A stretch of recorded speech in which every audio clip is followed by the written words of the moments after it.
जिनके वजूद होते हैं वो बिना पद के भी मजबूत होते हैं। एक बार फिर सियासत के इस मंच पर आप सभी का स्वागत है। हेलो दोस्तों, मैं सोनल और आप देख रहे हैं हमारा चैनल आर पॉलिटिशियन। जैसा कि आप सभी जानते हैं कि हमारे देश की राजधानी नई दिल्ली है, तो कभी कभी राजनीतिक हलचल के कारण, कभी अपराध के कारण, तो कभी प्रदूषण के कारण नई दिल्ली हमेशा चर्चा में बनी रहती है। और इसीलिए आज हम दिल्ली के ही एक राजनेता की बात करने वाले हैं। शराब घोटाले में सीबीआई ने इस नेता के घर समेत दूसरे ठिकानों पर 20 अगस्त 2022 को छापेमारी की थी। इस मंत्री पर आरोप है कि इन्होंने शराब कानून में बदलाव करके ठेकेदारों को फायदा पहुंचाया है। फिलहाल ये राजनेता जेल में है और इनका नाम है मनीष सिसोदिया। मनीष सिसोदिया का जन्म 5 जनवरी 1972 को उत्तर प्रदेश के हापुड़ में फगौता गांव में हुआ था। इन्होंने अपनी स्कूली शिक्षा हापुड़ के गवर्नमेंट स्कूल से पूरी की। मूल रूप से हापुड़ जिले के रहने वाले सिसोदिया ने अपनी उच्च शिक्षा नई दिल्ली से पूरी की थी। इन्होंने पत्रकारिता में डिप्लोमा हासिल किया और फिर इन्होंने अपने कॉलेज की पढ़ाई दिल्ली के भारतीय विद्या भवन से पूरी की। इनके पिता का नाम धर्मपाल सिंह है, जो कि पेशे से एक शिक्षक हैं। सिसोदिया की पत्नी का नाम सीमा सिसोदिया है, जो कि एक हाउसवाइफ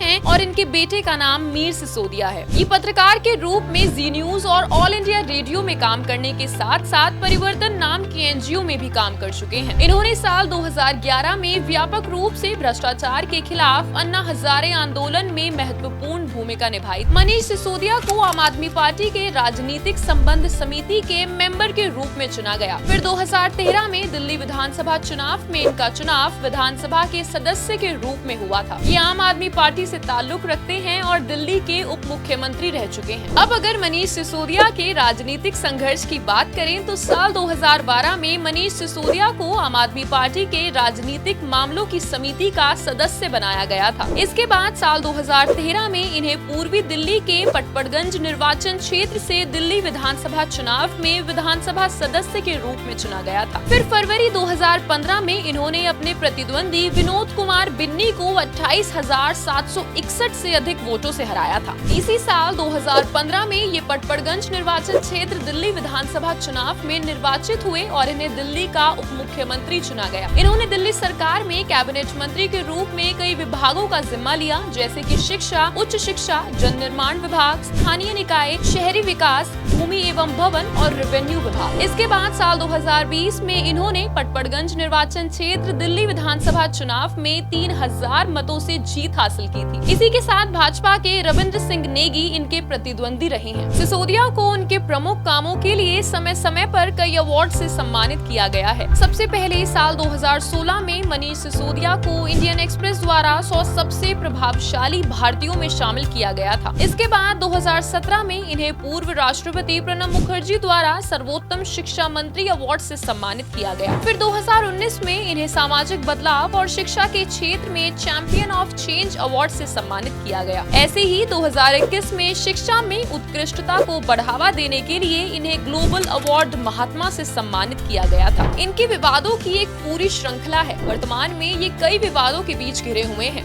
साल 2015 में हिंदुस्तान टाइम्स के एक एडिटर द्वारा ये दावा किया गया कि इनकी पीजी डिग्री उस समय की है जब ये भारतीय विद्या भवन में पढ़ाया करते थे। फिर साल 2016 में सीबीआई द्वारा इनके खिलाफ प्रिलिमिनरी इंक्वायरी दर्ज की गई थी, जब इन्होंने एक मीडिया अभियान टॉक टू एके के दौरान नियमों का उल्लंघन किया। फिर इसी साल सब्जी संघ के अध्यक्ष सुरेंद्र गोस्वामी ने इन पर दिल्ली के सब्जी विक्रेताओं को धमकी देने का आरोप लगाया। इसके बाद जामिया विश्वविद्यालय के कैंपस में हुए झगड़े के दौरान सिसोदिया द्वारा सोशल मीडिया पर झूठी खबर फैलाई गई, जिसके बाद इनके खिलाफ शिकायत दर्ज की गई। पिछले साल अगस्त में सिसोदिया पर यह आरोप लगाया गया कि इन्होंने दिल्ली आबकारी नीति 2021-22 के नियमों का उल्लंघन किया है और 150 करोड़ का नुकसान भी। रिपोर्ट में कहा गया कि कमीशन लेकर शराब की दुकान के मालिकों को फायदा पहुंचाया गया और इस कमीशन को पंजाब चुनाव के लिए काम में लाया गया। इसी साल 26 फरवरी को सीबीआई ने मनीष सिसोदिया को शराब घोटाला मामले में पूछताछ के बाद गिरफ्तार कर लिया गया। इन पर आईपीसी की धारा 120 बी, 477 ए और धारा 7 लगी है। फिलहाल सीबीआई इस मामले में जाँच कर रही है और काफी सबूत भी मिल चुके हैं। तो ये था दिल्ली के पूर्व डिप्टी सीएम मनीष सिसोदिया का राजनीतिक करियर। ऐसे ही शिक्षा मंत्री और देश के विभिन्न राजनेताओं के सियासी पहलुओं के बारे में जानने के लिए देखते रहिए आप सभी का चैनल आर पॉलिटिशियन।